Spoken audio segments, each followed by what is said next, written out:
नमस्कार मित्रों। मैं आज आपके सामने एक बार फिर से भारतीय संविदा अधिनियम के अंतर्गत एक चर्चा करने के लिए आया हूँ, जो कि आज हमारी चर्चा में मुख्य विषय रहेगा प्रपोजल और एक्सेप्टेंस।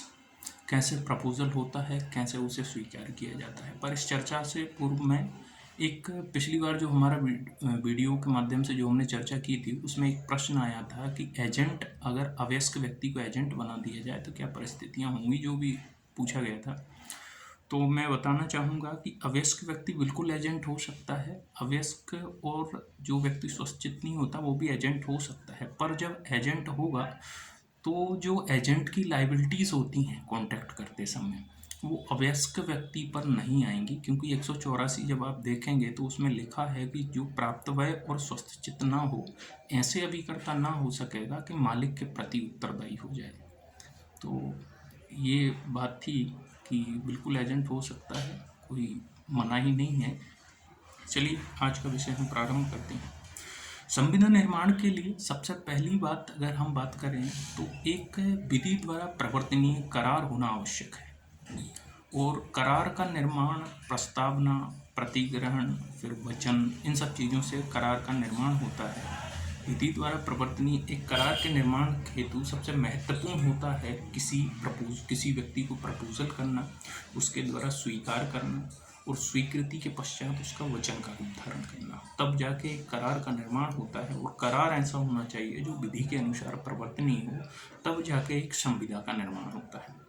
तो आज हम प्रपोजल और एक्सेप्टेंस के संबंध में ही बात करेंगे। तो जब हम भारतीय संविदा अधिनियम के अंतर्गत देखते हैं 2A, तो उसमें प्रपोजल की बात की गई है। उसमें बताया गया है कि जब कोई व्यक्ति किसी बात को करने या करने से प्रवृत्त रहने की अपनी रजामंदी किसी अन्य व्यक्ति को इस दृष्टि से संज्ञापित करता है कि वह अन्य व्यक्ति ऐसी कार्य या प्रवृत्ति के प्रति उसकी अनुमति अभी प्राप्त करे।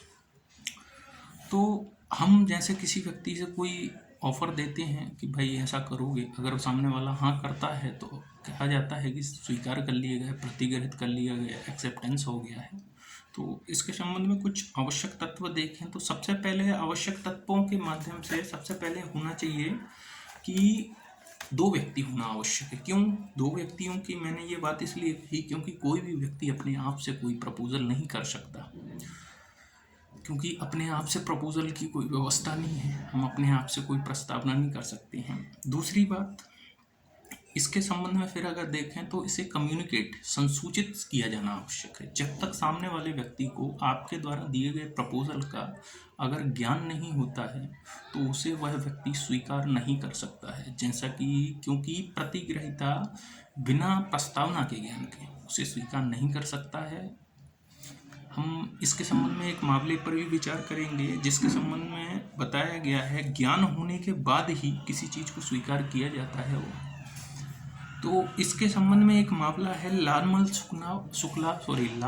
शुक्ला वर्सेस गौरीदत्त का मामला, जो आपने सभी ने देखा होगा कि एक व्यक्ति का बच्चा खो जाता है और उसे ढूंढने के लिए किसी नौकर या जो भी है उसे भेजता है, और भेजने के पश्चात वो उपहार की घोषणा कर देता है, सामने वाला उसे लेके आता है और उपहार की मांग करता है।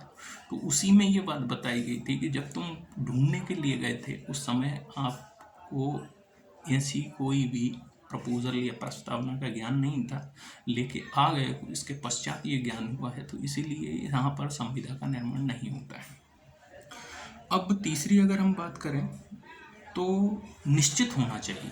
प्रपोजल जो भी है वो एक निश्चित होना चाहिए, क्योंकि अगर अनिश्चित है तो वो वैध नहीं होगा।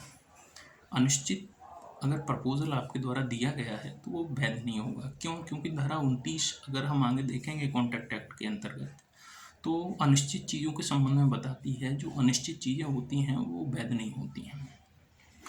अब इन सब चीज़ों को देखने के पश्चात हम अगर बात करें कि इसके प्रकार क्या होते हैं, प्रस्तावना के प्रकार कौन कौन से होते हैं, कितने प्रकार से कोई प्रस्तावना की जा सकती है, तो सबसे पहले हम अगर बात करें तो अभिव्यक्त और विवक्षित, एक्सप्रेस और इम्प्लाइड हो सकती है। दूसरी बात करें तो विशिष्ट और सामान्य प्रस्ताव होते हैं।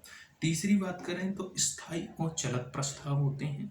चौथी बात करें तो क्रॉस प्रस्ताव भी होता है, और पांचवा प्रति प्रस्ताव भी होता है। तो हम एक बात करेंगे तो सबसे पहले अभिव्यक्त और विवक्षित के संबंध में अगर हम देखें तो अभिव्यक्त तो आप सभी जानते हैं कि जो चीज़ शब्दों द्वारा या लिखित के माध्यम से अगर वो की जाती है उसे हम अभिव्यक्त कहते हैं, और विवक्षित वो चीज़ होती है जो आचरण के माध्यम से या आपके व्यवहार के माध्यम से होती है, तो उसे हम विवक्षित मानते हैं।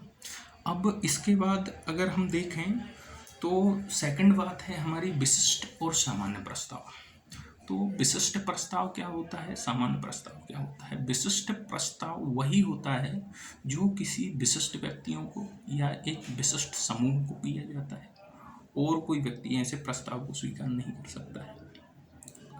अब सामान्य प्रस्ताव की अगर हम बात करें तो सामान्य प्रस्ताव एक जनसाधारण के लिए किया जाता है, कोई भी व्यक्ति हो, सभी के लिए वो प्रस्ताव खुला रहता है। जो भी व्यक्ति उसकी शर्तों की पूर्ति करता है, जो कंडीशंस होती हैं वो फुलफिल करता है, तो उसके द्वारा उस प्रस्ताव को स्वीकार मान लिया जाता है। अब सामान्य प्रस्ताव में एक और थोड़ी सी बात होती है कि ऐसे प्रस्ताव में, क्योंकि सामान्यतः देखा है जो भी प्रस्ताव सामने वाला स्वीकार करेगा उसकी स्वीकृति की सूचना जिसके द्वारा वह प्रपोजल दिया गया है उसे देना आवश्यक होता है, पर सामान्य प्रस्ताव की दशा में ये परिस्थिति नहीं होती है। सामान्य प्रस्ताव की दशा में बात ये होती है कि ऐसे प्रस्ताव में यह समझा जाता है कि प्रस्तावक ने अपनी इस संबंध में जो अधिकार था उसे त्याग दिया है, उसे आपकी स्वीकृति की सूचना दिया जाना आवश्यक नहीं होता है। ठीक है, तो अब जैसे अगर हम बात करें, अगली हम देखने वाले हैं स्थायी और चलत। स्थायी और चलत प्रस्ताव क्या होते हैं? तो स्थायी और चलत प्रस्ताव वो होते हैं जिसमें स्वीकार करने के लिए एक अवधि कायम रहती है। स्थायी और चलत प्रस्ताव में स्वीकृति के लिए एक अवधि हम कायम कर देते हैं। जैसे एग्जाम्पल के तौर पर अगर हम बात करें तो ए नामक व्यक्ति बी से कहता है कि मैं तुम्हें 50 बोरे चावल गेहूँ जो भी है 150 रुपये किलो या 200 रुपये किलो की दर से 1 वर्ष तक दूंगा। अगर बी इस प्रस्ताव को स्वीकार कर लेता है तो वो 1 वर्ष तक इन सब चीज़ों को ले सकता है, और इनसे यह भी बाध्य नहीं है, जितना लेना चाहे 1 वर्ष के भीतर उतना ले सकता है, क्योंकि ऐसे प्रस्ताव एक खुले प्रस्ताव या स्थायी प्रस्ताव या चलत प्रस्ताव के नाम से जाने जाते हैं। अब इसके बाद हम बात करें तो क्रॉस प्रपोजल। क्रॉस प्रपोजल क्या होते हैं? क्रॉस प्रपोजल वो होते हैं जो व्यक्ति सामान्य शर्तों वाली प्रस्तावना एक दूसरे को करते हैं। सामान्य शर्तों वाली प्रस्तावना का क्या अर्थ है? जैसे मैं आपसे कहूँ कि मैं आपकी 50,000 की बाइक जो है आपके पास, मैं उसे 20,000 रुपये में खरीदना चाहता हूँ, और आप भी उसी समय कहें कि मैं आपको 20,000 रुपये में ऐसी चीज़ बेचना चाहता हूँ, तो ये होता है क्रॉस प्रस्ताव। आपके द्वारा कही गई बात और मेरे द्वारा कही गई बात दोनों समान होती हैं, तो ऐसे प्रस्ताव में स्वीकृति का अभाव होता है। और जिस प्रस्ताव में स्वीकृति का अभाव होता है, क्योंकि ना मैंने स्वीकार किया ना आपने स्वीकार किया, मेरे द्वारा आपको प्रपोजल दिया गया, आपके द्वारा मुझे प्रपोजल दिया गया, तो स्वीकृति के अभाव होने के कारण ऐसे प्रस्ताव जो हैं कुछ ऐसे होते हैं। अब बात करें हम अगला वाला हमारा प्रति प्रस्ताव। प्रति प्रस्ताव ऐसे होते हैं जिसमें तब्दीली की स्थिति पाई जाती है। तब्दीली की स्थिति क्या होती है? जैसे एक व्यक्ति किसी अन्य व्यक्ति को 5,000 रुपये में अपनी बाइक बेचने के लिए कहता है, और सामने वाला व्यक्ति उस बाइक को 3,000 रुपये में खरीदने के लिए दूसरा लेटर भेजता है। तो यहाँ भी कहीं ना कहीं अभी संविदा का निर्माण नहीं हुआ है। क्यों नहीं होता है? क्योंकि अभी मैंने आपसे कहा 5,000, आपने मुझसे कहा 3,000, हम सभी में दोनों में से किसी के भी द्वारा अभी इसे स्वीकार नहीं किया गया है। तो ऐसे होते हैं प्रति प्रस्ताव।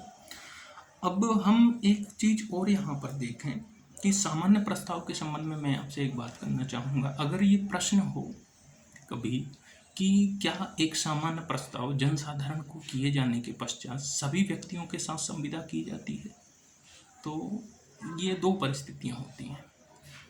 कुछ ऐसी परिस्थिति, एक सामान्य प्रस्ताव वो होता है जो किसी एक व्यक्ति द्वारा स्वीकार किए जाने के पश्चात स्वतः ही समाप्त हो जाता है, जैसे अगर हम बात करें कि पुलिस के द्वारा, आपने देखा होगा पुलिस के माध्यम से किसी अपराधी को ढूंढने के लिए इनाम की घोषणा की जाती है या सूचना देने के लिए इनाम की घोषणा की जाती है।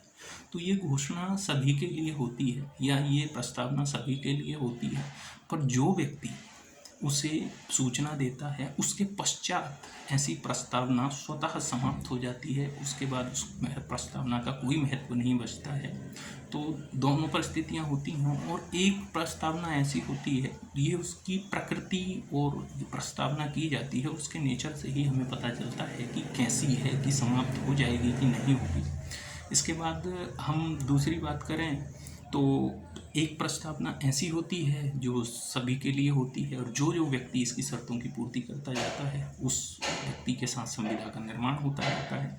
जैसे अगर हम देखें तो Carlill versus carbolic smoke ball company का मामला, इसमें एक प्रोडक्ट के संबंध में बात की गई थी। आपने पढ़ा होगा, नहीं पढ़ा हो तो नेट के माध्यम से पढ़ें एक बार निकाल के।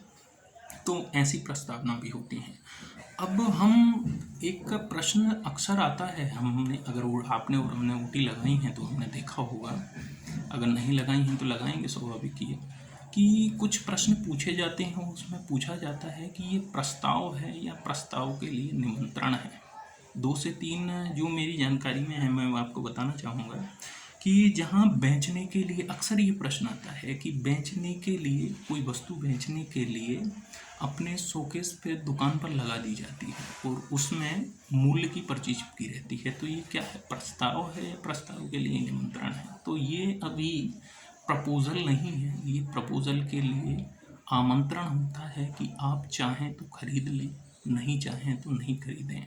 इसके बाद हम देखते हैं काउंटर पर रखकर मूल्य चिपका दिया जाता है या नीलामी, टेंडर तो आप सभी ने देखे होंगे। टेंडर के माध्यम से, टेंडर एक सबसे अच्छा एग्जाम्पल है और हमें याद भी रहता है क्योंकि टेंडर के माध्यम से ये एक ऑफर नहीं होता है, ऑफर के लिए निमंत्रण होता है। अक्सर पेपर में भी देखते हैं हम।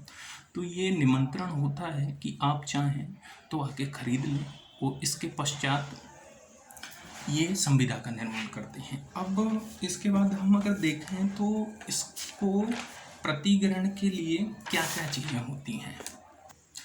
अब प्रतिग्रहण की बात करूं, एक्सेप्टेंस की बात करूं तो वो कैसे किया जाता है। अगर किसी व्यक्ति के द्वारा कोई प्रस्ताव दिया जाता है और उसमें अगर कोई ढंग बता दिया जाता है तो हमें उसी मैनर से करना होता है। धारा 7 के अंतर्गत ये मैं आपको बात बता रहा हूँ। और इसके बाद दूसरी बात होती है कि जो भी टाइम ड्यूरेशन दिया गया है प्रस्ताव में कि भाई 2 महीने या 15 दिन के भीतर आप उसे एक्सेप्ट करिए, तो उस समय से पूर्व ही इसे स्वीकार किया जाता है। और अगर कोई कंडीशंस दी जाती हैं, कोई शर्त दी जाती है किसी प्रस्ताव की स्वीकृति से पूर्व, तो उस शर्त को पूरी करके भी उसे स्वीकार किया जाता है। और जो इसके बाद एक प्रोविजनल एक्सेप्टेंस भी होता है। प्रोविजनल जैसे अनंतिम प्रतिग्रहण कहते हैं हम। जैसे हम कह तो देते हैं कि भाई हमने स्वीकार कर लिया है, पर फाइनल स्वीकृति हमारे जो सीनियर हैं या जो घर के बड़े हैं वही देंगे। तो इसे प्रोविजनल एक्सेप्टेंस कहते हैं। प्रोविजनल एक्सेप्टेंस जो आपने अक्सर देखा होगा कि यार मेरी तरफ से तो ये बात स्वीकार है, पर मेरे घर वाले अगर इस चीज़ को मान जाएंगे तो फाइनल मानेंगे हम इस बात को। तो ये प्रोविजनल एक्सेप्टेंस होता है। तो कुछ प्रोविजनल एक्सेप्टेंस के संबंध में अगर हम देखें तो दोनों पक्षकार ऐसे एक्सेप्टेंस से बाध्य नहीं होते हैं। क्यों? क्योंकि सामने वाले के पास भी अभी ये रास्ता खुला है कि वो चाहे तो किसी और दूसरे व्यक्ति के साथ प्रपोजल कर ले या जो भी कॉन्टैक्ट है वो कर ले, और हमारे पास भी रास्ता खुला होता है कि हम चाहें तो मना कर दें क्योंकि हमने प्रोविजनल दिया था, फाइनल अभी दिया नहीं था। अब हम देखें तो अगर एक्सेप्टेंस हो गया तो इसका इफ़ेक्ट क्या होगा। एक्सेप्टेंस हो गया तो जैसा कि आपने देखा होगा, अगर कॉलेज वॉलेज में सब में पढ़ा है हमने कहीं कि एक एंसन महोदय का एक कथन चलता है कि प्रस्तावना का प्रतिग्रहण से वही संबंध होता है जो एक जलती हुई तीली का ट्रेन के गन पाउडर से भरी हुई ट्रेन के समान होता है। अर्थात ये हो जाता है कि उसका रूप परिवर्तित हो जाता है, वो संविदा का रूप धारण कर लेता है। एक कहने का मतलब प्रतिग्रहण होने के पश्चात दोनों पक्षकार उस चीज़ से बाध्य हो जाते हैं, कोई भी अपने वचन को वापस नहीं ले सकता है। तो ये सब परिस्थितियाँ थी, मैंने आपके सामने कम समय में इन्हें बताने का प्रयास किया है। क्योंकि समय कम हम लेते हैं, इसलिए इन चीज़ों को और भी ज़्यादा विस्तार से या और भी ज़्यादा चर्चा करना संभव नहीं हो पाता, क्योंकि अच्छा विषय है और 10 से 15 से 20 मिनट में संभव नहीं हो पाता है ऐसा। पर मैंने प्रयास किया है कि आप इस 10 से 15 मिनट के भीतर कुछ एक ऐसा व्यू मिल जाए जिसके माध्यम से कभी आप अपना वैरेक्ट खोलकर पढ़ें तो समझ में आ सके। क्योंकि ये सब हमने अभी वेयर प्रोविज़न पर ही चर्चा की है, इसके संबंध में और भी बहुत सारी बातें होती हैं जो हम कभी समय रहा तो आगे इस संबंध में भी ज़रूर डिस्कस करेंगे। और आप लोगों के अगर इस विषय के संबंध में कोई प्रश्न हैं तो कमेंट बॉक्स के माध्यम से ज़रूर हमें भेज सकते हैं। हम जब भी कोई अगला वीडियो आएगा तो सबसे पहले आपके प्रश्न के उत्तर हमारे संभवतः प्रयास के अनुसार जो हमने सीखा है उससे हम देने का बिल्कुल प्रयास करेंगे। अगर नहीं आता है तो हम ढूंढ कर देने का प्रयास करेंगे, क्योंकि आवश्यक नहीं है कि हर प्रश्न का उत्तर भी हमें पता हो, क्योंकि ये एक लॉ अपार होता है, इसका कोई ज्ञान नहीं होता है, भंडार होता है ये। तो नहीं आता होगा तो हम ढूंढ कर देंगे। तो और उन लोगों के पास ये वीडियो अवश्य पहुंचाएं जो आपकी नज़र में अगर इस वीडियो को सुनने के पश्चात लगता है कि कोई व्यक्ति इससे सीख सकता है, कुछ जान सकता है, एक व्यू मिल सकता है, तो उसे अवश्य पहुंचाएं। धन्यवाद। इसी के साथ अगला वीडियो के माध्यम से, ये हमने प्रपोज़ल पढ़ा था, अगला वीडियो के माध्यम से हम जो भी आगामी समय में आएगा उसके माध्यम से हम प्रतिफल के संबंध में हम बात करेंगे, क्योंकि ये एक मेरा उद्देश्य है थोड़ी सी उन लोगों के लिए सीरीज चलाना जो घर बैठे हैं, पढ़ना चाह रहे हैं और कम समय में जितना मैं बेहतर बता सकता हूँ तो मेरा प्रयास है। चलिए, धन्यवाद, मिलते हैं फिर।